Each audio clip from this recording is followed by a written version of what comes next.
Gracias, José Luis, y muchas gracias al Faro por organizar este foro y gracias a ustedes por venir. Es un gusto estar acá y conversar y estar junto a tres súper expertos y no solo expertos, sino valientes que cambian en algo la situación de Honduras y que se enfrentan a una situación realmente complicada. Y hoy vamos a tratar de entender un poco más por qué Honduras está como está y en dónde están los puntos medulares en los que permiten que puedan haber cambios o los que impiden que hayan cambios. Y me gustaría partir de esa pregunta, ¿por qué Honduras está como está? Quizá podemos empezar con Arabesca. Bueno, me gustaría comenzar dando respuesta a tu pregunta, leyendo un mensaje de WhatsApp que me entró hace 20 minutos mientras concluía la exposición de fotografía. Un amigo me escribe y me dice: Arabesca, me urge hablar con usted. Unos hombres me tienen parado, andan encapuchados, armados, dicen que son FNA, son como 6, están en la entrada de la colonia Centroamérica, en un Mitsubishi L200 sin placa. Me ha llamado en el momento en que yo le respondo y le pregunta a los miembros de las fuerzas del orden que quiénes son, que se identifiquen porque están encapuchados, y estos le responden que no tiene por qué preguntarle quiénes son, que ellos son la autoridad y que le dé los papeles, que es lo que le están pidiendo.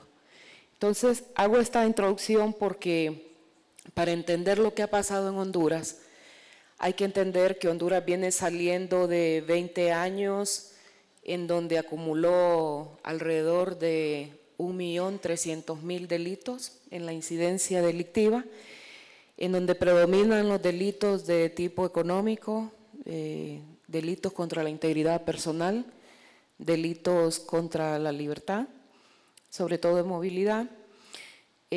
Vamos saliendo de una década en donde ocurren casi 54.000 homicidios y vamos saliendo también de una década en donde prácticamente la institucionalidad ha estado abandonada, ¿verdad? Totalmente, el sector de seguridad y justicia. Vamos saliendo de, podríamos decir, 3 décadas en donde nos asociamos con el resto de países de Centroamérica luego de los esfuerzos de tratado de paz para Centroamérica. Comienza Honduras en los 90 a construir los marcos normativos que iban a regir su institucionalidad, sobre todo Ministerio Público, Policía, institutos forenses, tribunales de justicia y demás. Entrábamos a las nuevas dinámicas de juicios orales y públicos, salíamos digamos, de esa oscurana que eran los juzgados de letras, se transparentaba un poco el proceso judicial. Entramos al 2000 introduciendo una serie de contenidos de convenios internacionales, sobre todo en materia de derechos humanos, y haciendo que trascendieran al derecho interno. Y nos llenamos de un montón de leyes, muchísimas leyes especiales que rigen cada materia, derechos de la niñez, de la mujer, de la juventud, en fin. Entramos, salimos de esa década del 2000 y nos encontramos con que en 2011 mueren asesinados 2 jóvenes universitarios de manos de 8 miembros activos de la Policía Nacional de Honduras. Uno de estos jóvenes era hijo de la rectora de la UNA, que es la principal universidad pública del país, y comienza ese mismo día una serie de investigaciones.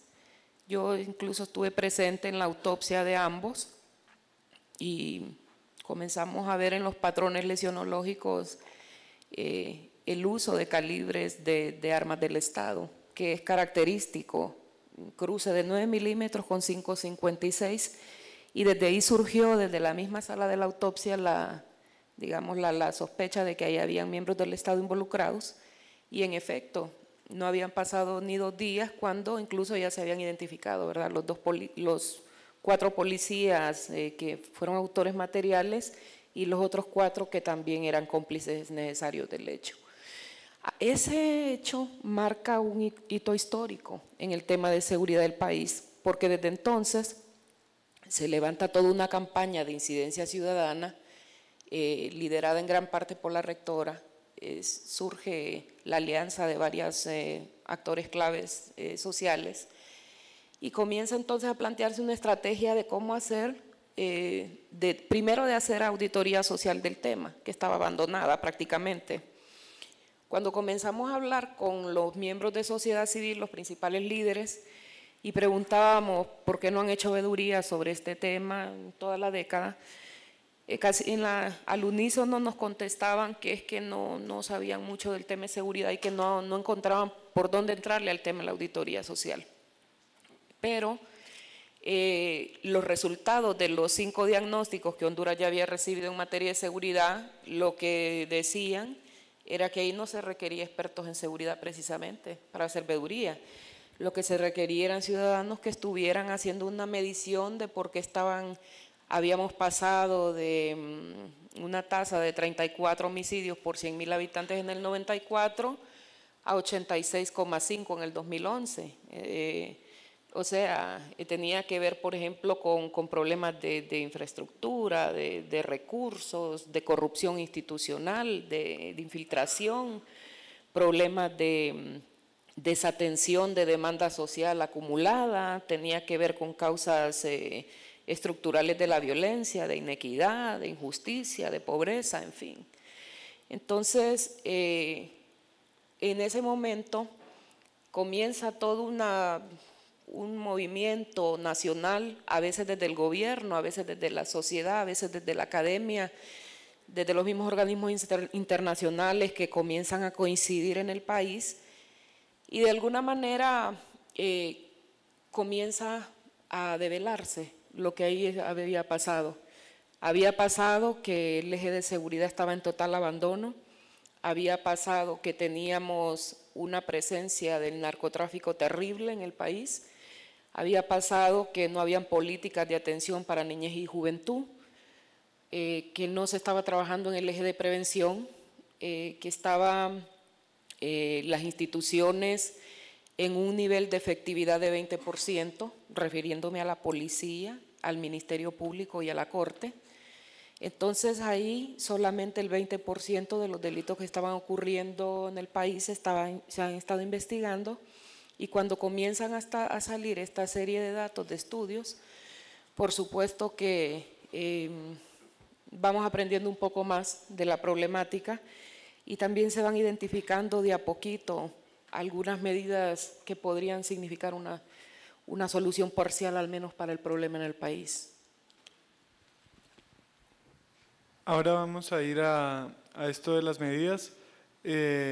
Alberto, vos querías empezar con un video para explicar un poco. Bueno, pues si Alberto y después Daniel pueden tratar de responder esta pregunta de por qué Honduras está como está. Yo no soy analista político, no he hecho ninguna tesis doctoral, no soy sociólogo. ¿Hola? ¿No se oye? Sí. Entonces solo puedo entender el país como reportero, como periodista, desde una situación surreal. El país con el mayor índice de homicidios del mundo, uno de los países más violentos del planeta.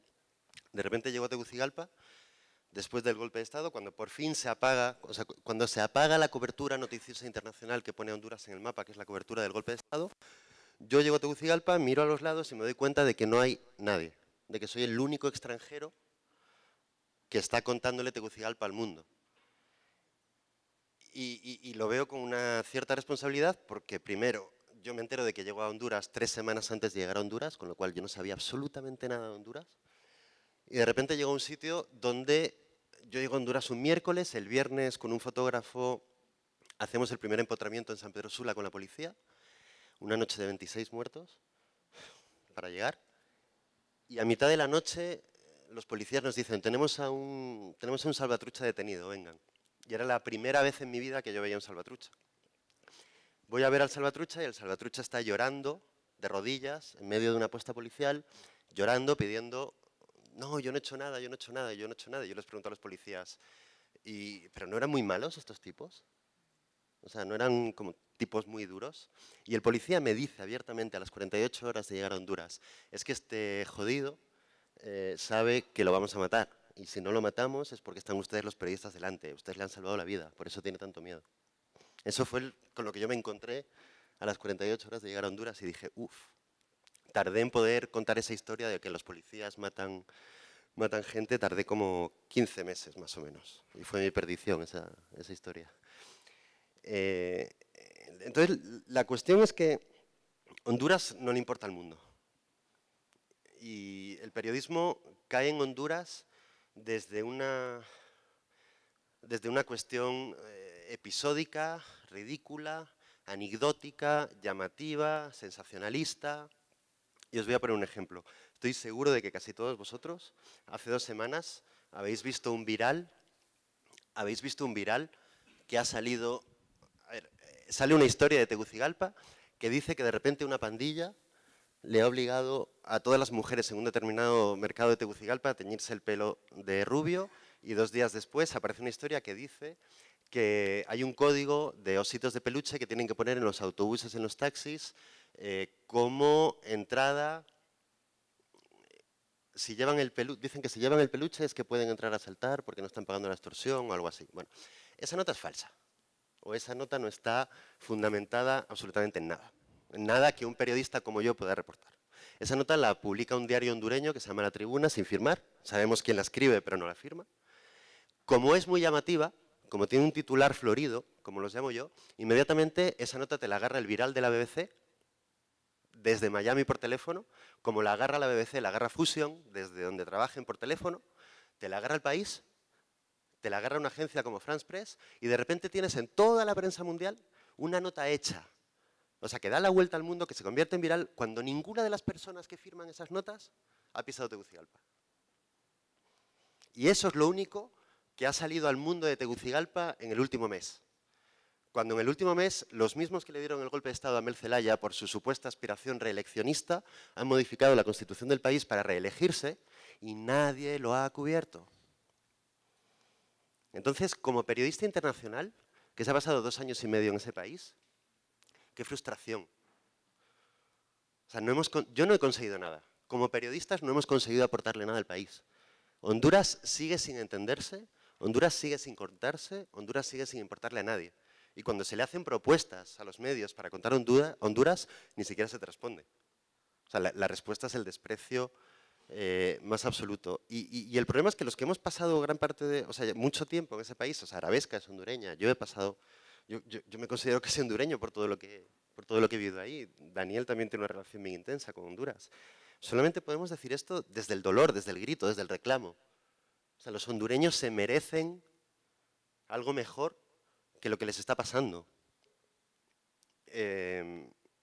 Honduras o sea, Tegucigalpa es una ciudad donde tienes que acostumbrarte a ir al supermercado y cruzarte con pick-ups, con hombres encapuchados y armados sin ningún tipo de identificación, sin placas, que tienes que asumir que son policías por no cagarte de miedo en los pantalones. Pero es una ciudad donde te encuentras con eso a diario. Es una selva. O sea, se ha convertido Tegucigalpa, que es el lugar que más conozco del país, en una serie de islas inconexas entre sí, marcadas por el pánico, por el instinto de supervivencia de los supervivientes, faltos de instrumentos colectivos de resistencia a lo que les está pasando, y luego con un enfoque, y aquí es donde yo he sido desde hace mucho tiempo especialmente crítico y me interesa que se plantee como debate, donde yo sí que recibo, como periodista que está en las listas de distribución de Honduras, yo recibo 2 avisos al día de alguna supuesta amenaza contra defensores de derechos humanos o periodistas. No recibo nada más. Es lo único que recibo de Honduras hacia el mundo, desde las organizaciones internacionales y de derechos humanos que tratan de influir en el mundo desde Honduras. En los 3 años y medio que yo he estado reportando Honduras, yo no he conseguido reportar de manera asertiva, estilo AP, o sea, con los instrumentos de verificación de fuentes que me exige mi agencia, yo no he conseguido reportar de manera asertiva ni un solo asesinato de defensor de derechos humanos. No dudo que sucedan. Lo que digo es, ¿qué está pasando en ese país cuando yo no he sido capaz de hacer una sola historia que me permita afirmar eso de manera asertiva? Y no es porque no lo crea, es porque no soy capaz de demostrarlo.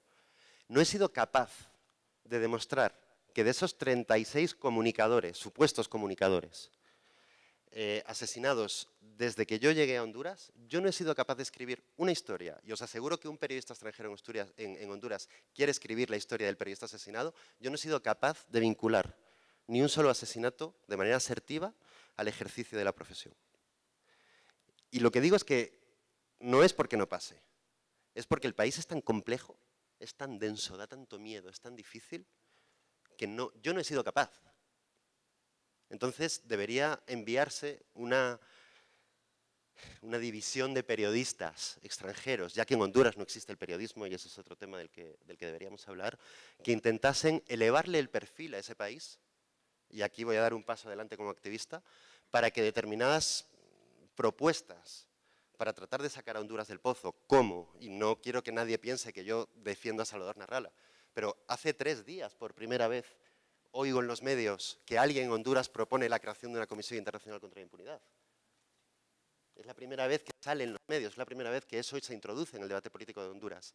Y voy a dar el paso como persona a la que le duele Honduras. Eso tiene que pasar en Honduras. Hay que intervenir Honduras.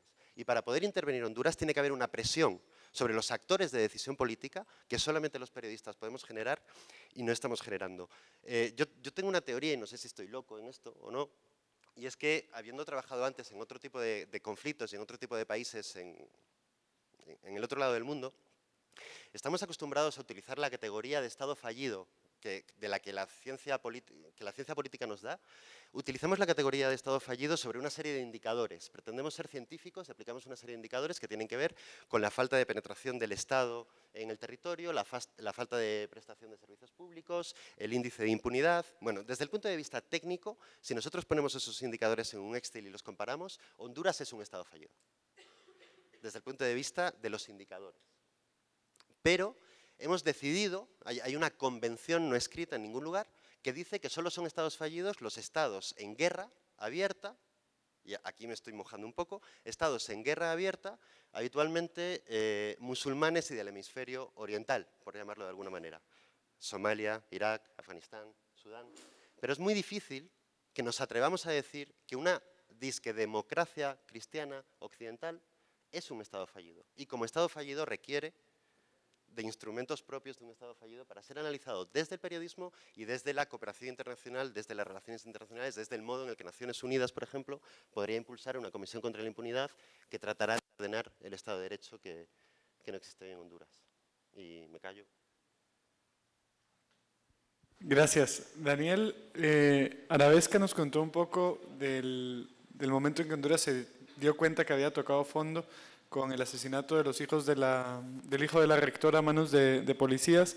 Alberto nos ha contado un poco de por qué es tan difícil explicar Honduras y comprobar las aseveraciones. ¿Podrías vos empezar intentando intentar explicarnos cómo se llegó hasta ahí? ¿Por qué se tocó fondo? ¿Por qué Honduras llegó a ser el país más violento del mundo? ¿Qué es lo que vos has podido ver en los últimos años de cuáles han sido los factores determinantes que hacen que Honduras esté en el sótano en este momento? Buenas noches, híjole, qué complicada pregunta. Y es muy difícil de responder. Lo que yo puedo hacer es un ejercicio de algunas conclusiones a lo que nosotros hemos llegado en la cobertura del Faro y de la Sala Negra respecto a esos momentos cúlmenes de Honduras. Yo creo que Honduras es como que fuera un gran libro inacabable en el que siempre pensás que vas a llegar a su final, pero tiene Honduras esa capacidad para mostrarnos esos puntos de quiebre que dicen, no, cálmate, eso que viste que es muy feo, espérate que viene algo mejor.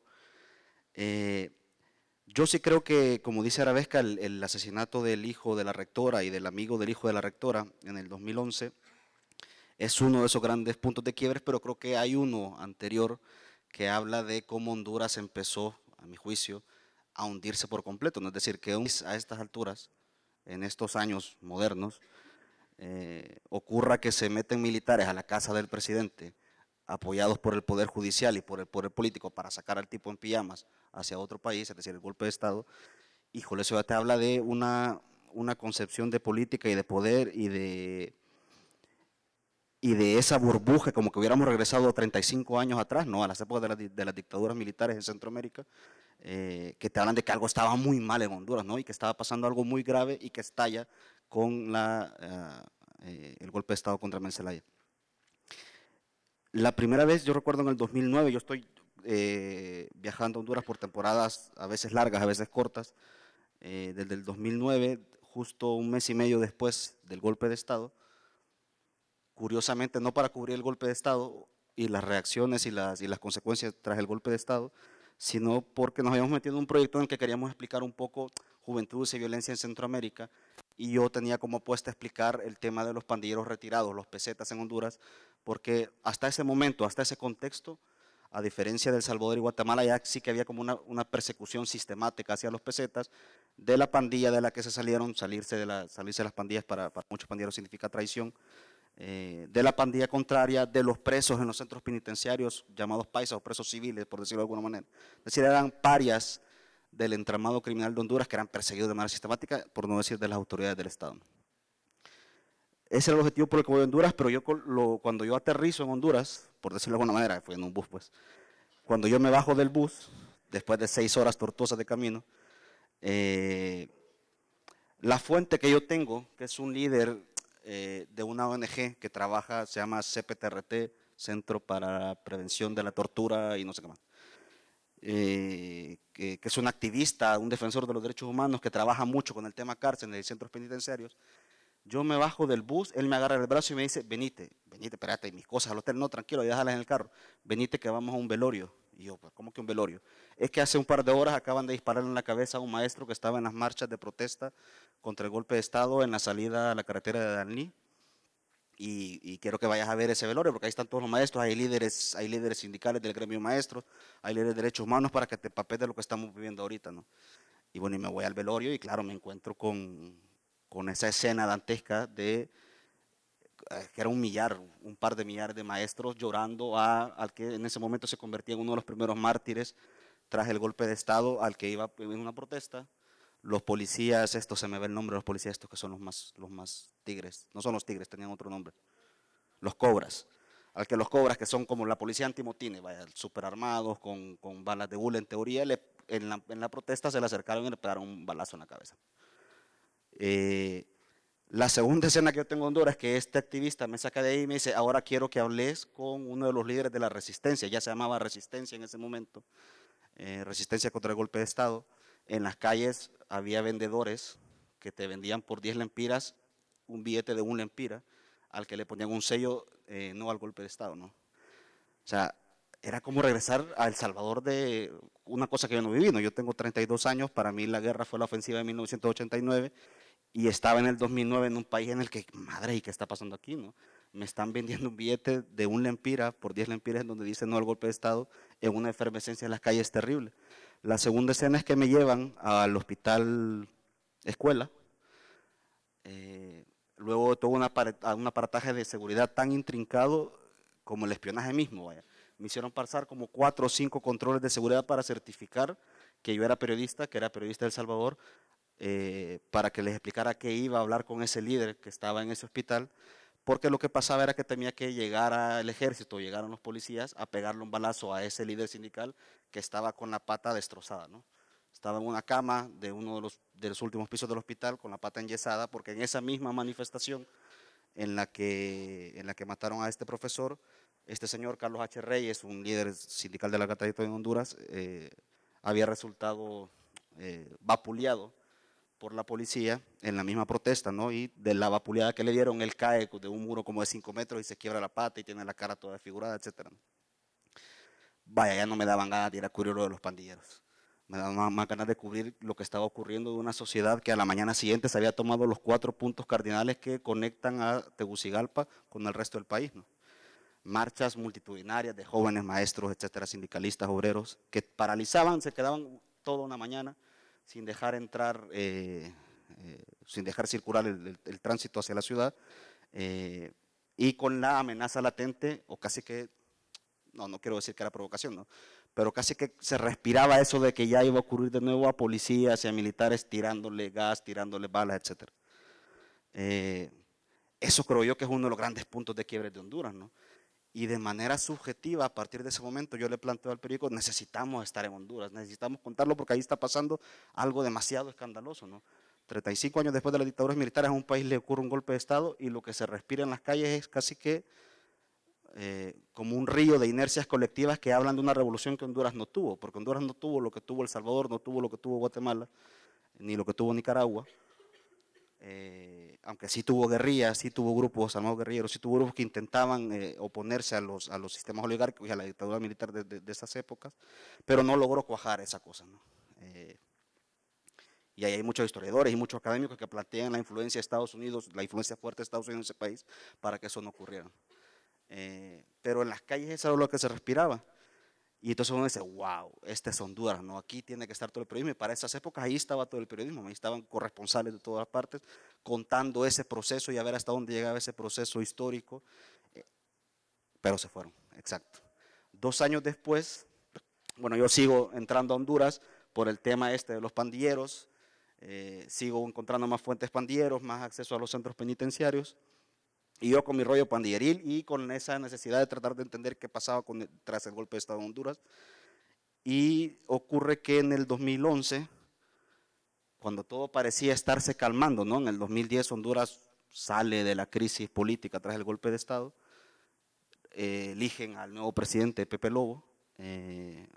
Digamos que Honduras ya se está componiendo después de todo el debate internacional de si era legítimo o no, etcétera, etcétera, de las protestas de Emil Zelaya, de su hacinamiento en la Embajada de Brasil, de la fuerza, digamos, de la inercia social que se estaba apagándose, y ocurre el asesinato del hijo de la rectora. Vaya, otro punto de quiebre. Es como que si en El Salvador mataran, qué sé yo, al hijo del, ¿sí?, al hijo del presidente actual, cuando el presidente actual era el ministro de Educación. Creo que el papel de la rectora es un papel de mucho peso. Antes de que le mataran a su hijo, un papel de mucho peso, no solo de gremio ministerial y de educación, sino que de mucho peso político en Honduras, ¿no? Y resulta que un grupo de policías le asesinan a su hijo y eso desata una avalancha de descubrimientos de una Honduras que se empieza a ver al espejo sobre cosas que ya se sabían, ¿no? En los reporteos yo recuerdo, para tratar de entender eso desde el lado de cómo una policía puede convertirse en eso tan sanguinario. No era solo que apoyaron también el golpe de Estado, lo apoyaron los policías, ¿no? Era una fuerza beligerante en torno al golpe de Estado que apaciguaba las huelgas sobre la base del uso extremo de la fuerza, ¿no? Sino que como una policía era capaz de asesinar, es decir, un grupo de policías de asesinar al hijo de una figura política importante en Honduras. La rectora, de hecho, fue comisionada del informe de la Comisión de la Verdad tras el golpe de Estado, es decir, una figura de peso. Y claro, lo que nos encontramos es que ya había ocurrido episodios similares que en El Salvador, por ejemplo, a esas alturas, el 2011, eran impensables. En el 2002, una comisionada de la policía, que es la inspectora de la policía, la que investiga la mala actuación de los policías, ya había denunciado hechos similares de grupos de sicariato y de exterminio dentro de la policía contra supuestos jóvenes delincuentes pandilleros o contra supuestos grupos de secuestro o ligados a grupos de secuestro, pero no había pasado en el 2002, no era momento para discurrir sobre esos temas en Honduras, ¿no? Probablemente tenga que ver mucho con que no habían asesinado al hijo de una figura política importante, ¿no? Ahora, para bien eso desata una gran crisis en Honduras, que quizás no sea el mejor parangón, pero que en esos momentos uno esperaba que resultaran cosas o cambios drásticos y dramáticos, como que la policía se depure, que la sociedad se levante, como había ocurrido con el golpe de Estado. Creo que los movimientos importantes fueron más a nivel político y la incidencia, como dice Arabesca, pero no terminaron de cuajar en una acción social, digamos. Para nada que ver con lo que está ocurriendo en Guatemala ahora. Y con la duda de si esos procesos van a cuajar, cuando todo el mundo lo que decía es que nunca han cuajado, la policía es intocable en este país. ¿Y por qué es intocable en este país? Y entonces empezaban a decir, uno, porque están coludidos con el crimen organizado. ¿Y cuál crimen organizado? Vaya, narcotráfico, con nombre y apellido. El narcotráfico internacional. ¿Okay? ¿Y por qué no cuajan? Porque los policías controlan las llaves del país y le saben y le tienen pateada la cola al sistema político hondureño, que también está coludido con el narcotráfico. ¿Ok? no pasó nada. Para no irme más allá, no pasó nada con la policía, salvo intentos de depuración que quedaron ahí en nada. Y entonces uno piensa que ahí acabó Honduras y que vaya, ya no le puede pasar nada más grave a Honduras, pero empiezan a estallar los índices de violencia y los índices de homicidio. Sí, Sí. Daniel, perdón, quiero interrumpirte ahí por un punto. Si vemos un poquito por lo menos de la historia de Guatemala, que es la que tengo más cercana, cuando hay un quiebre tan grande como el del golpe de Estado del 2009, que retrotrae al país décadas, como ha sucedido en nuestra historia, no es que sea que nos hunden en el agua y a los segundos ya uno regresa, sino que es quebrar el piso y volver a salir de ahí toma años. Y en Guatemala en el peor momento fue el 78 y hasta el 84, 6 años después empezamos a levantar cabeza. ¿Qué ha pasado en los últimos 5 años desde la resistencia? Porque aunque Alberto decía que a Honduras no le importa a nadie, yo creo que en ningún país nos importa a nadie. ¿Cuándo fue la última vez que alguien de nosotros leyó sobre Siria o sobre el Congo? Nada, o sea, a nadie le importa nada más que su propio país y el país que tiene influencia sobre uno. Y entonces si los periodistas y las agencias se fueron, probablemente fue porque no cuajó la resistencia, porque no pasó nada más. Y entonces, si nos pudieran contar y explicar qué pasó en los últimos 6 años para que ahora esté militarizado como está militarizado Honduras, a los niveles de que pueden asegurarle al mundo que la violencia está bajando, que ya no es un narcoestado, y así. ¿Qué pasó del lado de los vencedores del golpe y del lado de los vencidos, de los derrotados? No sé si quisieras empezar, Arabesca, y después si alguien quiere intervenir o interrumpir. A mí me parece, no creo estar equivocada, que el nivel de politización que sobrevino, tenemos por ejemplo hoy una resistencia que decidió irse por la vía política, abrir un partido político, y este partido político al final, como todos los políticos tradicionales, terminaron haciendo acuerdos con los demás políticos que ya estaban ahí. Hoy tenemos aquello que era un partido político nuevo, que era la esperanza para un montón. Cuando Alberto me conoció, incluso comentamos alguna vez eso, que había una efervescencia y la gente creía que ese era el cambio que se iba a esperar en el país. Y de repente terminamos, para no hacer largo el cuento, con que ese partido político termina haciendo acuerdos entre líderes que gobiernan el resto de partidos del país, y hoy por hoy se habla de la reelección, por ejemplo, y hay un silencio total, ¿verdad? Como un autoacordado ahí silencioso. Sí, en esencia, las dos fuerzas políticas fuertes del país, que es Libre con Mel Zelaya y el Partido Nacional con Juan Orlando Hernández, que hoy gobierna Honduras. Entonces, yo creo que, y eso además ha traído como una ruptura, porque siento que hay todavía hay un sector de ese Frente Nacional de Resistencia que eso no le ha gustado. No le ha gustado y se ha hecho sentir, ¿verdad? Comienzan a salir movimientos internos, independientes, quieren tener un nivel de democracia dentro del partido y no se puede porque ahí ya está dicho quién va a ser el líder y quién le va a suceder y a suceder y a suceder. Entonces, eso ha traído una ruptura, digamos.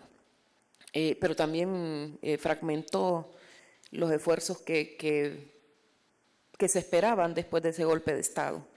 Entonces, hoy hemos terminado con que esas dos fuerzas políticas han llegado como a una especie de acuerdo para la vía de reelección, y la tercera fuerza, que es el Partido Liberal, ha quedado haciendo marchas como las que vimos hoy en el Trans 450, utilizando de bandera el tema de la corrupción en el Seguro Social, que se devela con 7.000 millones de desfalco, como saqueo al Estado de Lempiras. ¿De cuántos millones de dólares? Y que ¿Cuántos millones de dólares? esto que significan, y yo creo que vienen siendo como 200 millones, ¿verdad? Por ahí, 200 millones de dólares, algo así. Comenzó, por ejemplo, la presión de sociedad civil nuevamente por el tema anticorrupción. Sale a relucir ese tema. Y aquí voy a decir algo que también es bien delicado, pero es que es indignante. Resulta que el Estado se ha quedado casi sin capacidad investigativa en el tema de persecución penal y empieza casi a delegar esa responsabilidad en manos de la sociedad en un grupo de ONGs que hoy administran la investigación criminal a discreción, ¿verdad? Un poco subjetivo el tema de qué me interesa tocar y qué no, porque también esa politización también llegó al sector de sociedad civil, hay que decirlo. A veces nos vemos confundidos en el sentido de que el mismo líder de una organización, por ejemplo, de derechos humanos, que es muy beligerante en el tema, va a los medios, comienza a promover temas de derechos humanos, a la mitad del programa ya es otro, ya está hablando en nombre del partido. Entonces, ya es un activista del partido político y se termina, al final del programa termina mezclado el tema, ya no se sabe si terminó hablando de derechos humanos o el tema de cómo está la condición y la oportunidad política de su partido, ¿verdad? Y de sus líderes. Entonces, eso ha traído una especie se va perdiendo la confianza, creo yo, y que se va perdiendo también la confianza y los esfuerzos que las organizaciones con preocupaciones genuinas venían impulsando. ¿Me explico? Así se han diluido esfuerzos, por ejemplo, como lo que ha pasado en el Bajo Aguán, una zona conflictiva. Se han perdido los esfuerzos como que ha pasado con temas de femicidios, con los temas de niñez, con los temas de violencia juvenil, con temas, por ejemplo, de algunos defensores que tuvieron incluso que salir del país y ser desplazados de manera forzosa por algunos riesgos que estaban corriendo. Y entonces comienzan a ser severamente señalados, ¿verdad? Por eso. Hoy se está planteando al interior de sociedad civil si es necesario hacer un cambio de liderazgos incluso. O se quedan de políticos o se quedan como directores ejecutivos de las principales ONGs que están trabajando por estos temas de derechos. Pero que esa doble bandera ya ha traído en perjuicio de los esfuerzos sinceros, digamos, que venían desde sociedad civil. Para el caso, ahorita sociedad civil tiene dos temas primordiales. Uno es el tema de la impunidad, porque la institucionalidad no responde, ya no es decadente, sino que ya fracasó. No hay mucha confianza. Y dos, el hecho de que el tema anticorrupción, casi todo lo que se puede recolectar desde el sector sociedad civil, irremediablemente termina en las manos de los líderes de las 4 fuerzas políticas principales del país. Así vemos, por ejemplo, un Salvador Narrala con el tema de la bandera de anticorrupción del Seguro Social. Encontramos la semana pasada a un Mel Zelaya con un discurso proselitista abajo del Congreso Nacional por ese mismo tema, y al siguiente día le contesta Juan Orlando Hernández con su Partido Nacional con otra concentración masiva, igualmente haciendo proselitismo y por el mismo tema. Y un Partido Liberal que lo hizo ayer por la tarde. Entonces, las principales 4 fuerzas políticas del país cogen cualquier bandera que surge de preocupaciones genuinas a veces de sociedad civil, las hacen suyas esas banderas y empiezan a hacer política con eso. Y esto está resultando en el 2º año de gobierno. Se espera que el proselitismo comenzara en el 3er año, cuando íbamos en la vía de las elecciones internas. Esto ha comenzado ya de forma bastante prematura y todo tiene que ver con una presión ante el tema de la acción. Entonces, la verdad, el ambiente me parece que ha pasado de caliente a candente, y lo peor que nos ha podido pasar es que las confianzas se han roto. No quisiera ser tan extrema al decir esto, pero creo no hay cohesión social y la desconfianza comienza a permear incluso al interior de la sociedad civil, que es lo peor, porque este era como esa última reserva con la que podíamos empezar a impulsar temas genuinos, ¿verdad? Digamos, necesidades genuinas, demanda social genuina, prácticamente está desarticulada. Alberto y Daniel, estábamos hablando de qué había pasado para ustedes después del golpe entre los vencedores y los vencidos, y a mí me llama particularmente la atención cómo hubo un cambio entre Juan Orlando Hernández, el que era presidente del Congreso, que impedía legalmente que se extraditaran narcos a Estados Unidos, a un Juan Orlando Hernández que ahora es presidente y que parece ser del agrado de Estados Unidos y que trabajan juntos y que Honduras ya no está tan mal en los ojos de Washington. ¿Qué pasó ahí? ¿Qué cambió? A mí desde que llegué y desde que empecé a entender Honduras poco a poco, mi punto de vista, que no tiene por qué ser compartido respecto a ese tema, es que yo creo que muchas de las cuestiones, es decir, se genera una… ¿Se oye? Sí, ¿verdad? Se genera una narrativa de Honduras que viene marcada por el golpe de Estado como punto fundacional de algo, de una posibilidad fallida o de un nuevo país o de un incremento en la dificultad de la situación. Y yo lo que creo es que el golpe de Estado solo marca ese punto de inflexión en la narrativa que se hace desde el exterior. Y te hago una pregunta directa. ¿El cártel de la Granja? La Granja es la puesta policial en Tegucigalpa cuyos agentes ejecutan al hijo de la rectora y a su amigo. El cártel de la Granja… O sea, la Granja es una posta, es una comisaría en el camino al aeropuerto en Tegucigalpa, donde funcionaba una cosa que se llamaba el cártel de la Granja, que aparentemente robaba coches por encargo y asesinaba a las personas. Entonces, mi pregunta arabesca es, ¿el cártel de la Granja no existía antes del golpe de Estado? ¿El comisionado Muñoz Licona no era director general de la policía antes del golpe de Estado? ¿No había escuadrones de la muerte antes del golpe de Estado? ¿No aterrizaban con total impunidad militar las avionetas en la Mosquitia antes del golpe de Estado? ¿No había un 90% de impunidad antes del golpe de Estado? Entonces, el problema es que creo que hay una serie de problemas que le son estructurales a Honduras y que nosotros los estamos tiñendo desde el golpe de Estado en Honduras están pasando estas cosas. Yo no estoy de acuerdo. No estoy de acuerdo en esa narrativa y creo que es un error colectivo de la profesión periodística, una vez más por el desconocimiento, o sea, por la falta de tiempo en el país. Yo recuerdo que la primera actividad política a la que fui en Honduras fue la presentación, no, fue la aceptación de la inscripción de Libre en el Tribunal Supremo Electoral. Esa fue mi primera actividad política en Honduras. Recuerdo que llegué a las 8 de la mañana, estaba toda la resistencia con Mel Zelaya y estaban cantando canciones de Quilapayún.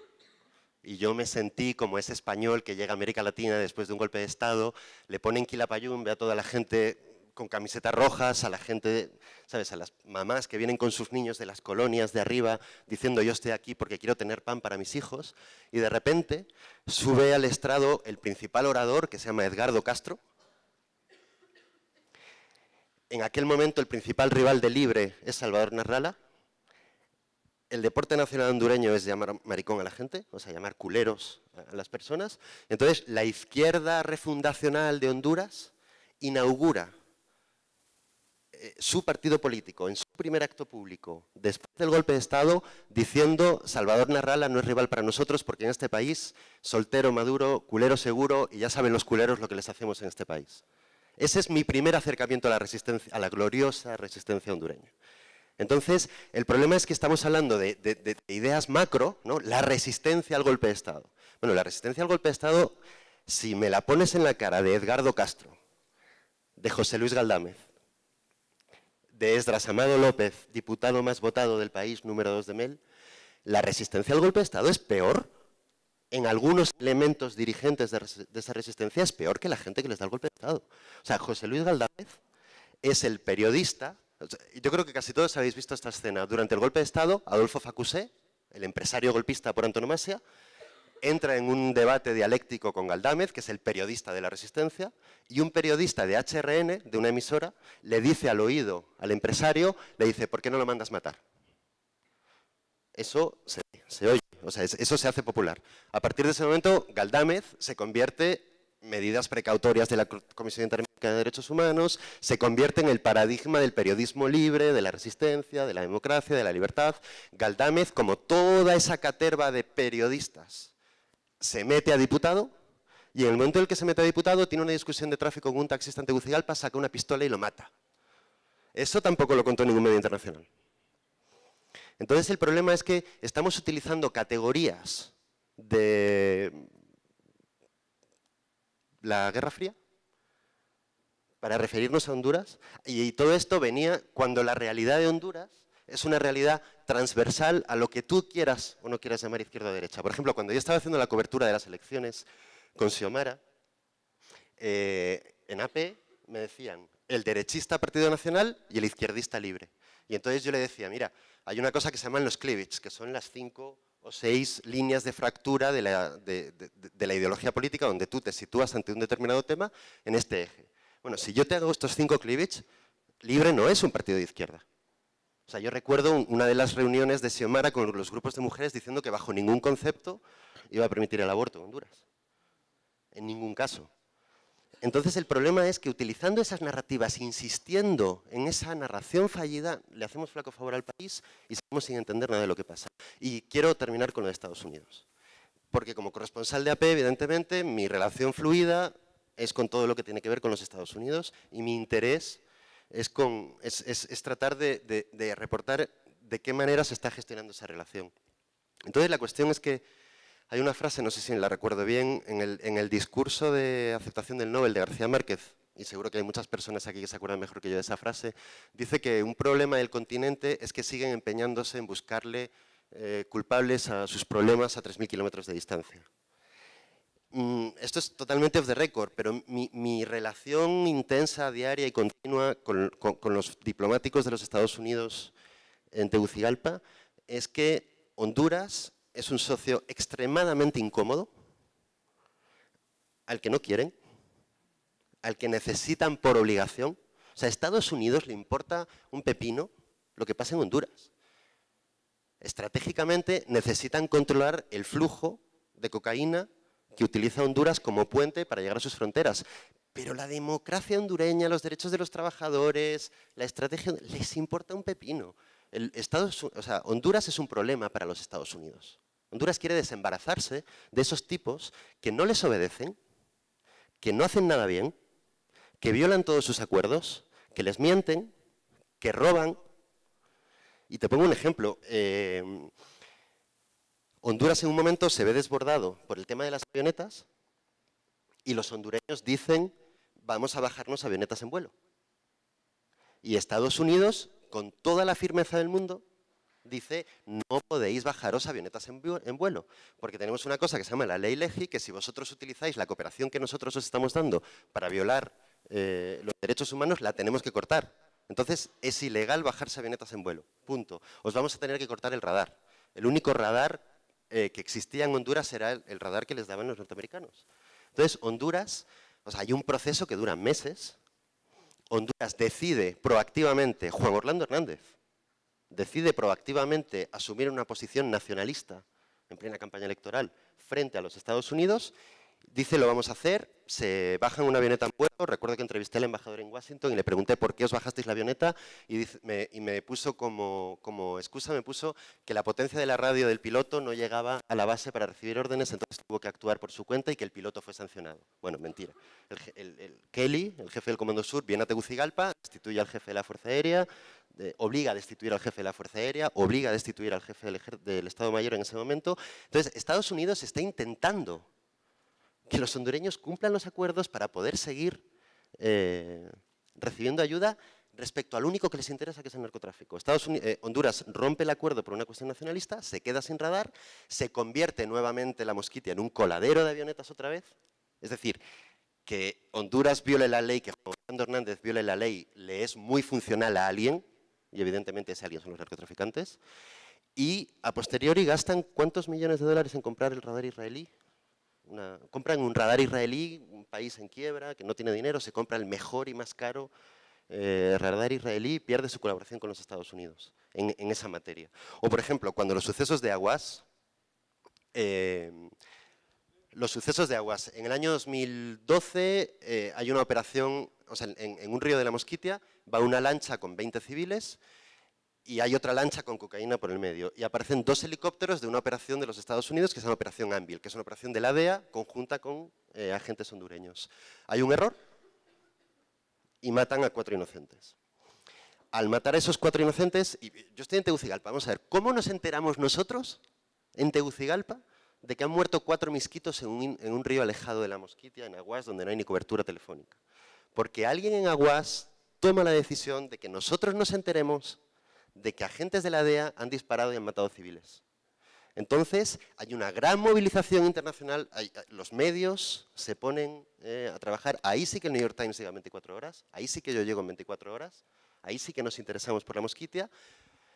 Consecuencia, Estados Unidos suspende la operación Anvil, consecuencia, ese año las interdicciones de cocaína pasan de 20 toneladas, pasan a 5. Entonces, el problema es que yo veo una narrativa que utiliza el argumento de la izquierda, el argumento de los derechos humanos, y que lamentablemente, por desestructuración política del país y por desestructuración institucional, acaba siendo funcional a los malos, otra vez. Y, por ejemplo, cuando contabas lo del hijo de la rectora, no sé si me puedes corregir, pero después de que pasara todo, o sea, de que la rectora hiciera todo este trabajo, de que fracasara la depuración policial al 100%, recuerdo que uno de los agentes fue detenido porque la rectora contrató un detective privado por su cuenta, no compartió la información con la policía porque resulta que era la propia policía, después de todo el escándalo, quien estaba yendo a dejarle su sueldo al policía que estaba escondido en una finca de café. Bueno, pasa todo esto, pero es que 2 años después, en la misma casa, el mismo grupo de amigos los vuelven a tirotear los policías otra vez. 2 años después de toda la bulla. Entonces el problema es que la pendiente destructiva, la pendiente autodestructiva en la que está cayendo el país, no tiene freno y no sabemos por dónde... O sea, yo no sé por dónde frenarla porque si empiezo a ponerte ejemplos, ¿no? de cómo vuelven a atacar a los mismos chicos, no puedes decir que es por casualidad, que los policías vuelven a atacar a los mismos chicos, o sea, los mismos amigos del hijo de la rectora que habían estado en aquella fiesta, que hacen otra fiesta y que vuelven a ser atacados por la policía. O sea, ¿cómo lees eso? O sea, estamos desprovistos de instrumentos racionales que nos permitan ordenar lógicamente una narración sobre ese país.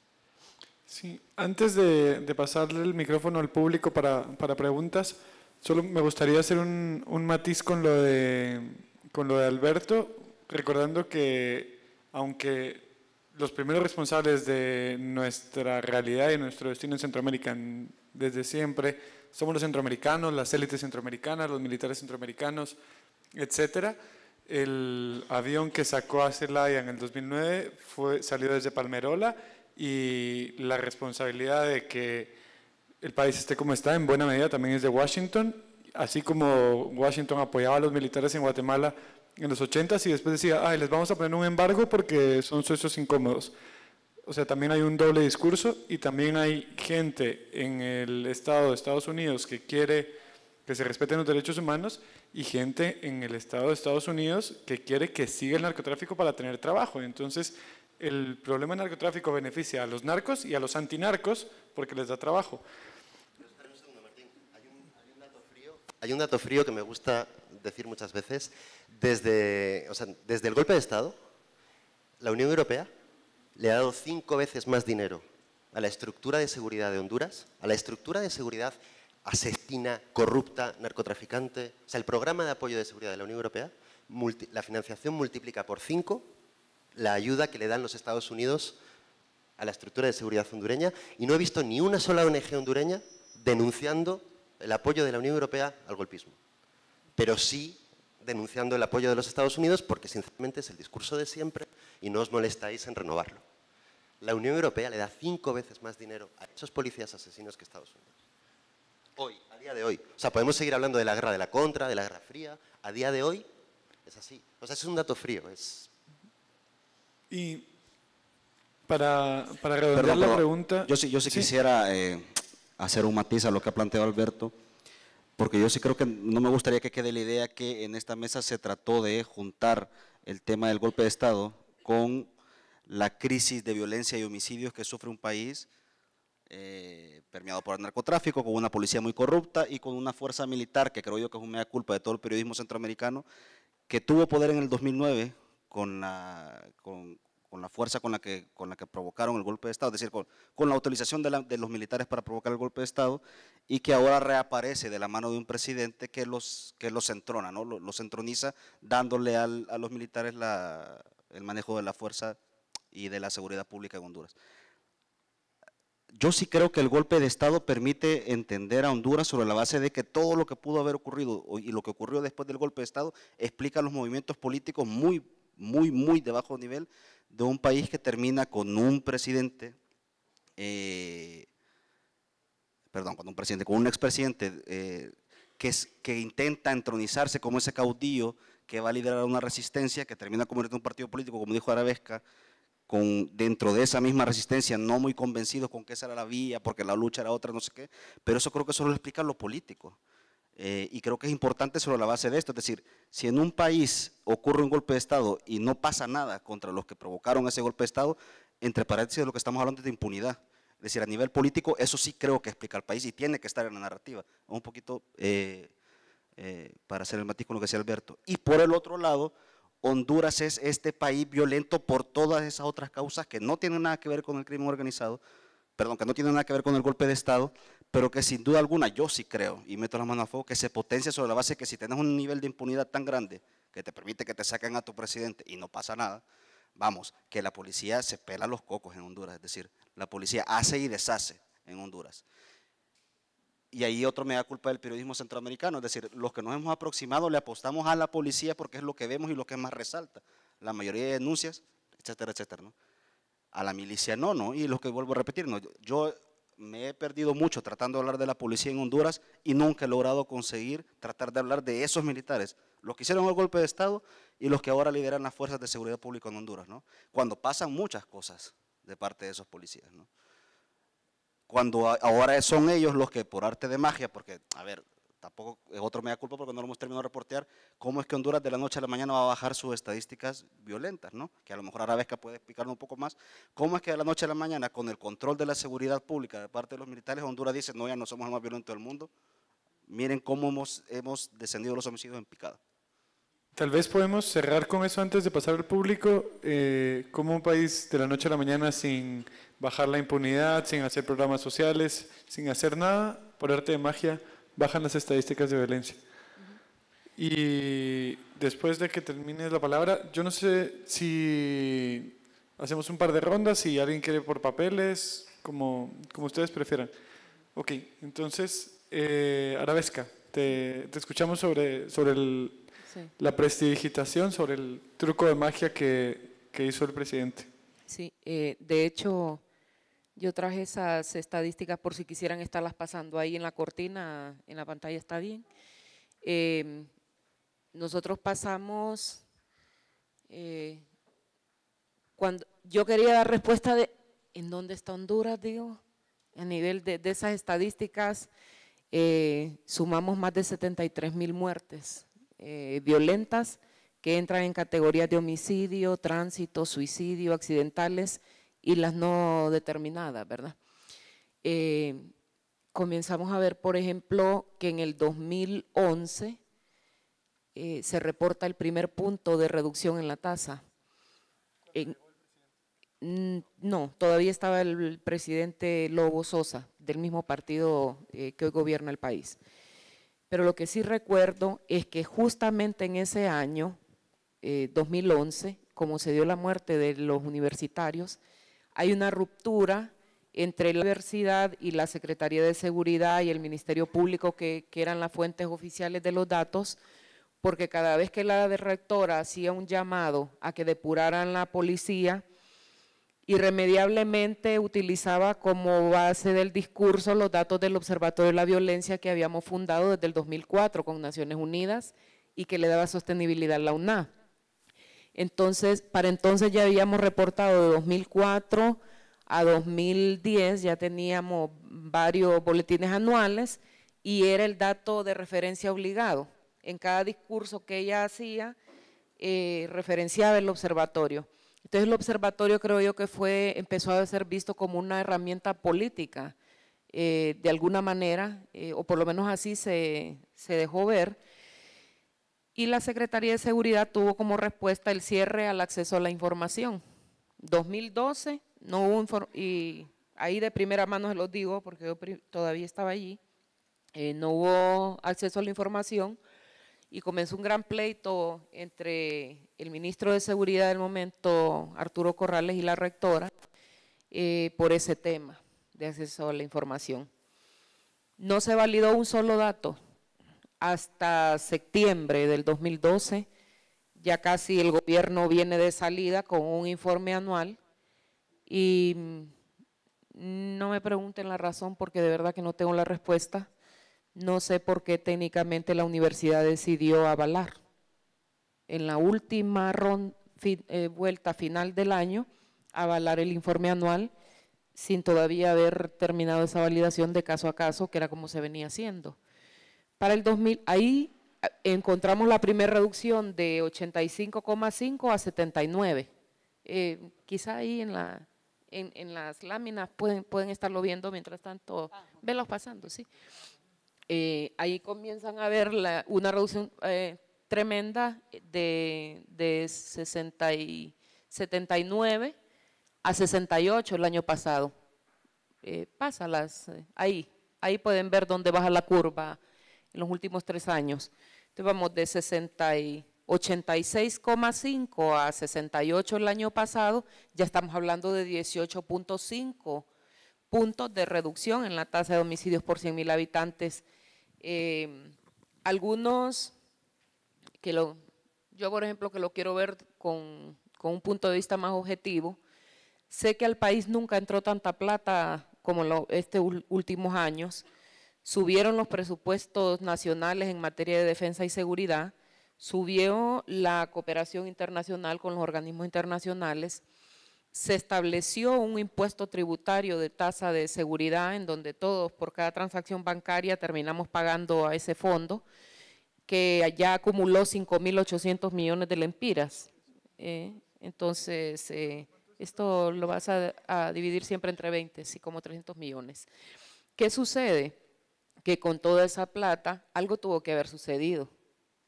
Algo tuvo que haber sucedido, porque comenzamos a ver una estrategia que le dio privilegio a la fuerza de choque, al tema de control del delito, pero dejó desbalanceada la política de seguridad porque no atendió en la misma manera prevención. Eso se ha entendido ahora como un asunto de sociedad civil y de organismos internacionales, pero no se entiende como una responsabilidad directa del Estado que debe abordar con la misma intensidad, igual que el tema de rehabilitación y el tema de reinserción social.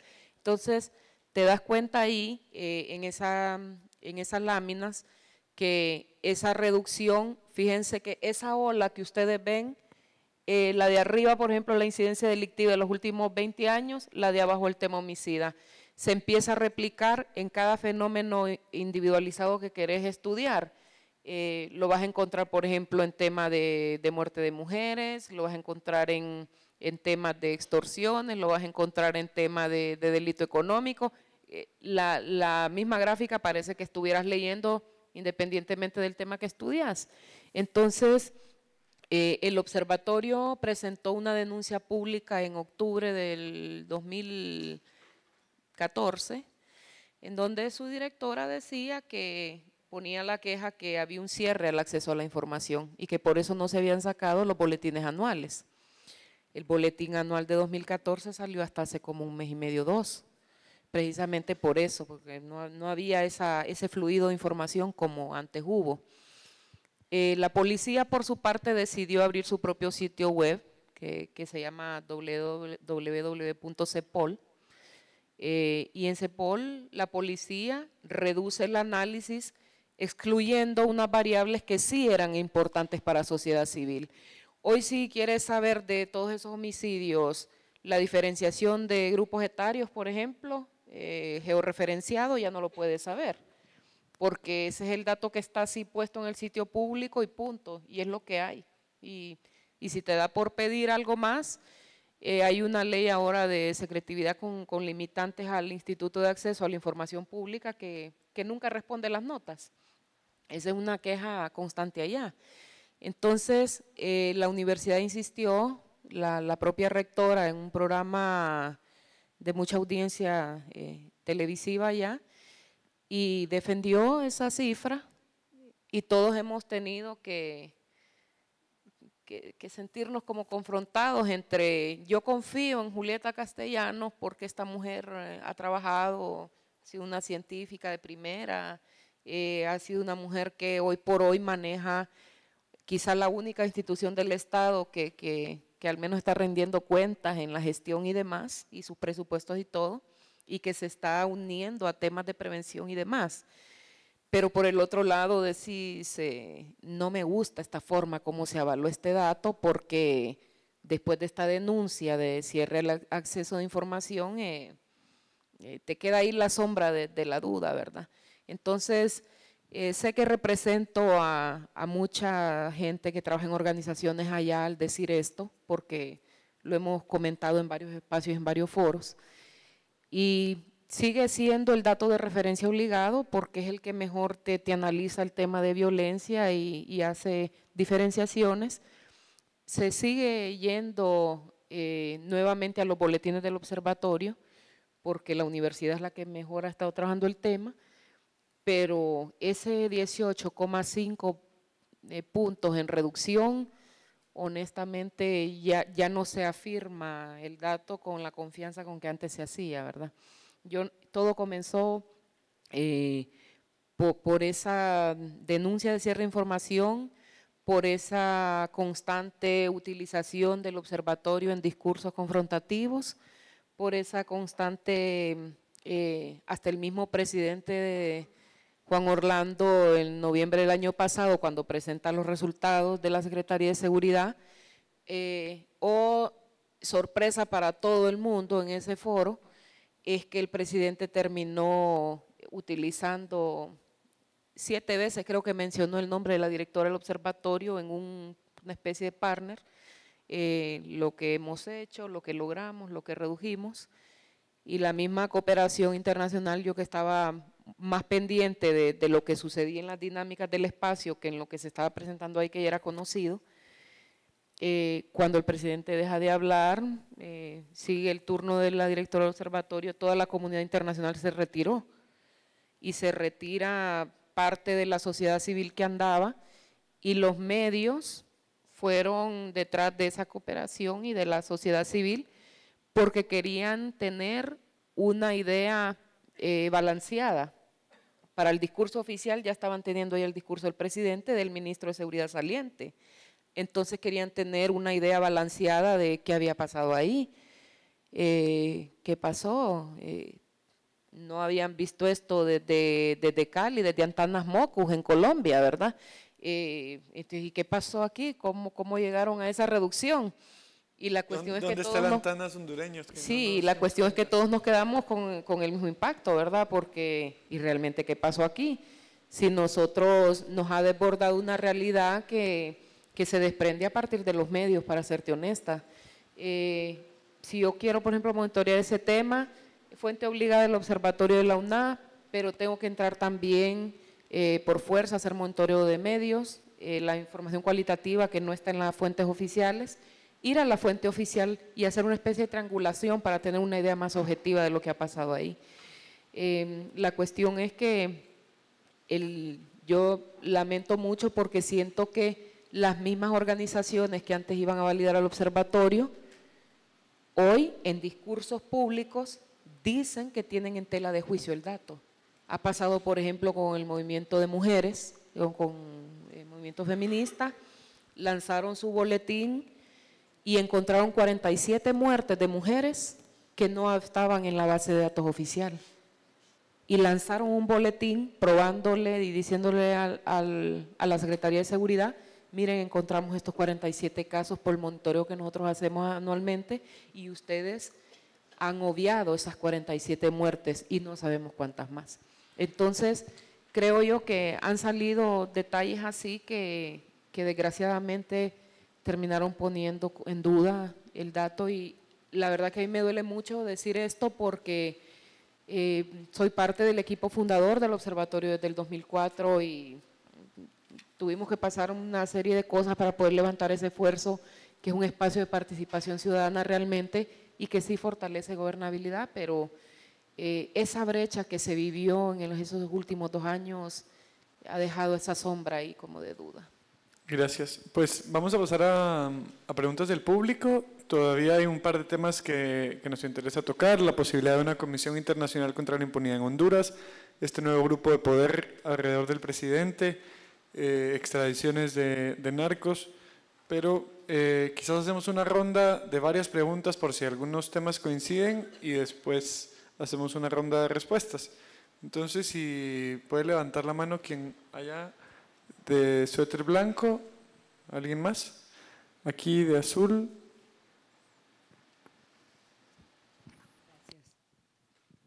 Hola, soy Nora Sagastume, vengo de Honduras, soy periodista, soy mujer y en honor a la verdad creo que el periodismo debe de contarse desde la subjetividad, pero también con objetividad. Y creo que en esta exposición han habido algunas faltas y faltas graves en contar la historia. ¿Por qué? Porque, bien lo decía Arce, no comienza la crisis de nuestro país en el 2009 y es una crisis de institucionalidad, usted lo dijo muy bien, es una crisis de un país que se desangra, sí, pero en el cual nos falta a nosotros, a nosotras, las hondureñas, a contar bien la historia, como hoy nos enseñaban en la mañana. Y digo, ¿por qué? Porque el hecho del asesinato del hijo de la rectora es uno más de personajes públicos en este país que no sé si se hace como una estrategia de control de seguridad para arrinconar ciertas personalidades para que al final se dobleguen, como ha ocurrido con el observatorio, para avalar ciertos grupos de poder que llegan a controlar el Estado de Honduras. ¿Por qué? Porque se asesinó también antes al hijo de Ricardo Maduro, usted recuerda que fue cuando las maras, y eso fue mucho antes del golpe, estamos hablando de 8 años atrás, y luego viene la cacería de los jóvenes, ¿no? En Maras y Pandilla, esa fue la venganza del presidente, ¿verdad? Eso fue lo que denunció María Luisa Borjas, ¿verdad? Eso le costó el puesto a ella, pero después del golpe de Estado, después de la muerte del hijo de la rectora, fue la quema del penal en Comayagua. Y fue algo inhumano, fue algo dantesco, terrible y doloroso. Y eso ustedes nos lo han contado acá. Y es algo que no es por primera vez que se da en Honduras. La quema de la granja penal también en Aceiba, la granja penal luego de Comayagua. Y todos esos crímenes están en la impunidad, porque ¿cuál es el problema más grave que tenemos nosotros? Y lo tienen también las mujeres, es la falta de investigación. Al doctor Leo Valladares le asesinaron a su hijo impunemente, lo tiraron a la orilla de una carretera. Ese fue el primer comisionado nacional de los derechos humanos en Honduras, hizo una muy buena labor, antes del golpe de Estado estuvo él. Entonces, y él funda después el grupo de sociedad civil, ¿verdad? Que buscan, se han hecho una serie de iniciativas desde la sociedad civil buscando cómo encontrar la salida. Lastimosamente se contamina por la corrupción y la venta de conciencia. Y así va cayendo todo. Hoy día el observatorio que mantiene el Centro de Derechos de Mujeres es el que ha logrado dar estas nuevas estadísticas contrarrestando el control, porque políticamente ahora la Secretaría de Seguridad maneja observatorios de la violencia con ayuda de Colombia, ¿verdad? Entonces, y sí, los gringos están muy bien metidos. Y para mí la Unión Europea, con todo y lo que tú dijiste, está haciendo una labor en la depuración de la policía y los cuerpos de seguridad, supuestamente para darles la parte de la formación en el programa Paz y Justicia, que habría que investigarlo, ¿verdad? Supuestamente para que estas personas de la policía, los agentes de cuerpos de seguridad, tengan ahora, porque, óigame bien, la excusa es que ellos no tenían formación en derechos humanos. Entonces, supuestamente ahora ellos van a tener esa formación, ahora se están graduando como policías comunitarios. No estoy diciendo de que eso va a cambiar, ¿verdad? pero son esfuerzos que se están buscando y se están realizando. Y va a seguir la impunidad en el país porque no hay investigación, como la muerte de los periodistas y de otros que no son periodistas, que son reporteros, fotógrafos, locutores, y que queda en esa laguna, como bien decías, no sabemos por qué los asesinaron. Es que en Honduras no se sabe por qué se mata a la gente. Okay. No se sabe Gracias. por qué la asesinan. Sí. De ese tema vamos a hablar de salidas a la impunidad. Solo tenemos una pregunta más y después paso de nuevo la palabra. Sí, de azul. En realidad no voy a hacer una si pudieras contarnos tu nombre o… Claudia Nieto, vengo de Honduras también. A diferencia de Nora, a quien he visto en otras circunstancias, sí creo que el contexto hondureño ha superado al periodismo, como lo dijo José Luis Anza al inicio. No hemos tenido la capacidad de agarrar diferentes elementos para contar todas las características que tiene la situación de inseguridad, de violencia, tan específicas de nuestro país. Hay una película de un cineasta hondureño, No hay tierra sin dueño, grabada en 1984, que si la extrapolamos a toda la realidad nacional, a toda la realidad hondureña, explica muy bien que somos esa gran finca en la que el que manda no es un extranjero. En algún momento va a pedir apoyo, va a hacer muy coyuntural la ayuda que va a necesitar del extranjero, pero el que manda es el hondureño, un cierto hondureño que no hemos sabido nombrar, no hemos sabido caracterizar y no hemos sabido contextualizar en toda esa historia que nos está haciendo protagonistas de este título, el país más violento del mundo. Las anécdotas hondureñas, como esa ley de secretividad que mencionaba Arabesca, tiene que ver, por ejemplo, con que en el 2013 empieza la investigación al Seguro Social. En febrero del año pasado se libra la orden de captura contra el director y él está desaparecido del país, nadie sabe dónde está. En marzo se aprueba la ley de secretividad de documentos relacionados con la defensa y seguridad. En julio se clasifica la información de instituciones de defensa y seguridad nacional, incluidas el Instituto Hondureño de Seguridad Social, entre ellas. ¿Qué tiene que ver el Seguro Social con la defensa y la seguridad nacional? Nadie lo sabe. En septiembre aparece el director del Instituto Hondureño de Seguridad Social. Y no hemos sabido abordar desde el periodismo, sin panfletos, sin discursos, sin izquierdas ni derechas, esa realidad tan compleja. Y que dos periodistas hondureñas, hablo del medio que representamos, ¿no? Estemos aquí, no es loable porque se están formando, es un compromiso que de aquí al tiempo que podamos desarrollar el trabajo que vamos haciendo para ver el ejemplo que han hecho los del Faro. Desde nuestro charco es admirable.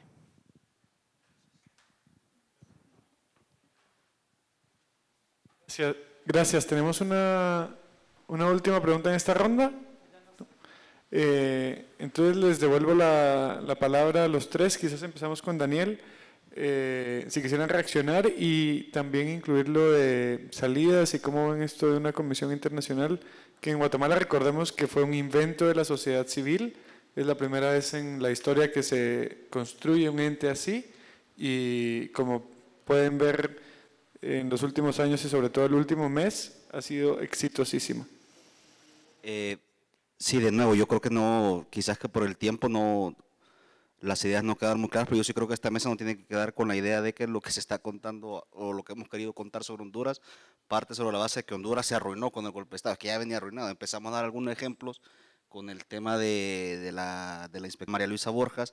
Es decir, es que desde hace 15, 16 años Honduras viene con un proceso de corrupción, de permeabilidad del Estado frente al crimen organizado, de una violencia de parte del Estado hacia los jóvenes o presuntos jóvenes delincuentes increíble. Es decir, lo que yo sí creo que sigo sosteniendo es que el último lustro de Honduras no debe dejarse de ver sobre la base del tema político, de cómo el golpe de Estado afecta más y hunde más a esa Honduras que ya se estaba hundiendo, ¿no? Un barco que ya estaba casi que con el golpe del iceberg y con el capitán intentando tirar agua para que no se hunda.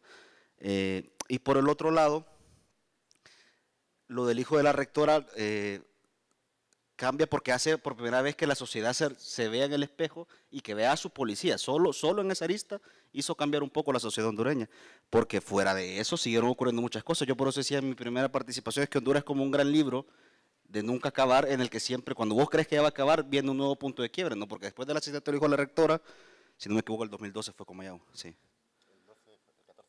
Sí, después de la asesinato de la rectora, como usted muy bien dice, ocurre la quema del penal de Comayagua, en donde, a ver, no hay el incendio, exacto, sí, perdón, se me fue, es que el discurso, sí, perdón. El incendio del penal de Comayagua, en donde al menos de nuestra parte, y Alberto también lo cubrió, y los mismos investigadores que llegaron a verificar el hecho, no hay ningún asomo que diga que fue provocado. Ahora sí, sí hay una gran responsabilidad del Estado, porque teniendo el incendio encima y a más de 300 almas encerradas en esa cárcel, el Estado, representado en los agentes de seguridad que custodiaban la cárcel, no los dejaron salir. Vaya, no hay pruebas de que haya sido provocado, sí hay pruebas de que dejaron morir quemándose a más de 300 seres humanos, ¿no? Solo eso ya es condenable en un país. Es algo que solo se puede entender si tú te pones en la piel de uno de los 8 policías que está de turno sin dormir esa noche, rodeado de 400 jodidos, y ponte tú en esa situación, en la situación del policía hondureño. Es decir, ¿hemos contado la situación de los policías hondureños? ¿Nos hemos puesto alguna vez en la situación de esos policías? O sea, en algún lugar, ¿alguien en su sano juicio piensa que alguien en el penal de Comayagua, o sea, que los policías del penal de Comayagua hubieran podido abrir las puertas? Los hubieran matado. O sea, hay que contar eso también. 8 policías para 400 personas muy peligrosas, los hubieran matado. Sí. Necesidad de la crónica del largo aliento y de explicar las cosas con bastante complejidad. Porque hay que conocer el recinto. Sí, perdón, Alberto. Se nos está acabando el tiempo, entonces, si con base en los comentarios de las dos periodistas y de lo que hemos hablado, quieren cerrar su intervención con una idea en un minuto cada uno. Yo rápido, urge más periodismo en Honduras, creo yo, porque las amenazas para contar este país que está problemático y siempre tiene puntos de quiebre, uno más rapidito, después del incendio del penal de Comayagua, matan al hijo del exdirector de la policía, a quien todos acusaban de ser un súper espía de lo más malo que pudo haber tenido Honduras. Bueno, a ese le matan al hijo, que era el que en teoría iba a depurar a la policía, ¿no? Y viene este exdirector de la policía y a quien acusa de que le mataran a su hijo es al que está de director de la policía, que en el 2002 había sido acusado como parte de este grupo de policías sicarios que andaban matando jovencitos en las calles de San Pedro Sula, ¿no? Vaya, Honduras es una gran historia con muchos puntos de quiebre que necesita un periodismo activo, una mirada más activa de parte del periodismo para que no ocurran cosas como que nos creamos entramados conspirativos que lleguen al punto de plantearse que a lo mejor el asesinato de un funcionario es porque hay una trama que luego la estamos viendo 5 años después en el que ese funcionario está, es decir, no creo que la rectora Julieta Castellanos se haya prestado a que le maten a su hijo para luego convertirse en figura pública con aspiraciones de poder, pues. Mi mensaje para vosotras, periodistas hondureñas de presencia universitaria de la UNA, y sé que es fácil decirlo cuando yo ya no estoy en Tegucigalpa, vuestra labor ética, moral, activista, si creéis en el periodismo, es luchar de frente y con el dedo contra el 95% de los periodistas hondureños tarifados. Y para que el resto del público lo entienda, en Honduras existe una cosa que se llama la machaca. Todos los ministerios y todas las secretarías de Honduras tienen una lista. Yo he llegado a tener esas listas con los certificados de pago del SIAFI. Listas de 60, 70, 80 periodistas de todos los medios de comunicación, sin excepción, resistencia, no resistencia, Partido Nacional, que cobran en función de su categoría y de su poder desde $200 al mes hasta $10.000 al mes. Y eso es, y lo digo en público y sin ningún tipo de pudor, el 95% de los periodistas hondureños. Tenéis que luchar de frente contra eso. O sea, yo he visto cómo ministros interrumpían una entrevista conmigo para firmar un cheque a un periodista. He visto periodistas discutiendo en los pasillos del Congreso sobre cuánto le estaban dando a cada uno en el sobre. Tenéis que luchar contra eso. O sea, si en Honduras no conseguís, los hondureños, las hondureñas jóvenes, si no reconstruís la sociedad civil desde el periodismo, desde las organizaciones de la sociedad, si no lo reconstruís vosotras, solo os va a quedar una opción, que es iros o morir. Y como periodistas es eso, o sea, se puede hacer periodismo en Honduras, solo hay que ser... O sea, al Faro le llevó 15 años. No creo que El Salvador sea tan diferente de Honduras. O sea, que se puede. Yo quiero rescatar, para cerrar también, el tema de la CICIG. Desde el 2011 vemos algunas personas allá que estamos deseando que en Honduras se abra un espacio similar, porque ya sabemos que con esa policía en el nivel de contaminación de cómo está no se va a hacer nada. Y lo peor de todo es que terminó los representantes de sociedad civil avalando los procesos de selección para los nuevos directores de quienes van a depurar. Y los nuevos escogidos han sido parte del mismo proceso de la fracasada DSP. Entonces, como vendiendo la idea de que ahora sí se va a depurar. Cuando todos sabemos, Alberto preguntaba hace rato, ¿dónde quedó el cartel de la granja? Quedó fragmentado y reasignado, Alberto. En otras postas policiales y en otras jefaturas departamentales. Ahí está el cartel de la posta, de la granja. Entonces, y como el de Suyapé, la San Miguel y del Manchén. Entonces, la cuestión es que sí en el país urge que llegue un esfuerzo externo que no tenga compromiso político ni de negociaciones ahí con nadie y que pueda trabajar con los principios de objetividad que deben de regir tanto la criminalística como la ciencia forense, como la criminología, tema de persecución penal y judicialización, porque solo así podríamos salir del gran nivel de impunidad en que el país está. Mientras esas instituciones sigan siendo herramientas instrumentalizadas por unos sectores políticos del país, difícilmente va a avanzar el tema de la impunidad, porque este partido que está de turno echa a andar la maquinaria en contra de la oposición. Al siguiente periodo gana la oposición, entonces echa la maquinaria en contra de los que estuvieron antes, pero siempre es una instrumentalización de las instituciones en relación a intereses particulares. Mientras ese círculo vicioso no se rompa, el país difícilmente va a salir del nivel de corrupción y de impunidad en el cual está. Yo creo que ese tema es probable que comience a impulsarse con algo de fuerza, creo, en los últimos meses, porque hoy ya detecté varias personas, sectores que están afines a ese tema de la CICIG. Veamos hasta dónde llegan los próximos meses. Gracias. Y solo para recordar que el inicio de la CICIG fue no solo por la sociedad civil, sino por funcionarios de confianza de la sociedad civil dentro de las instituciones, y ahora, y desde el principio, el 70% del equipo de la CICIG, de los investigadores de la CICIG, son guatemaltecos. Solo era un empujón de respaldarazo político para permitirles hacer las investigaciones. Muchas gracias a los tres por sus participaciones y por lo que hacen en Honduras. Sí, gracias Martín, Arabesca, Alberto, Dani. Gracias a todos. En 5 minutos vamos a comenzar con la mesa siguiente sobre México con Marcela Turati, Premio Gabriel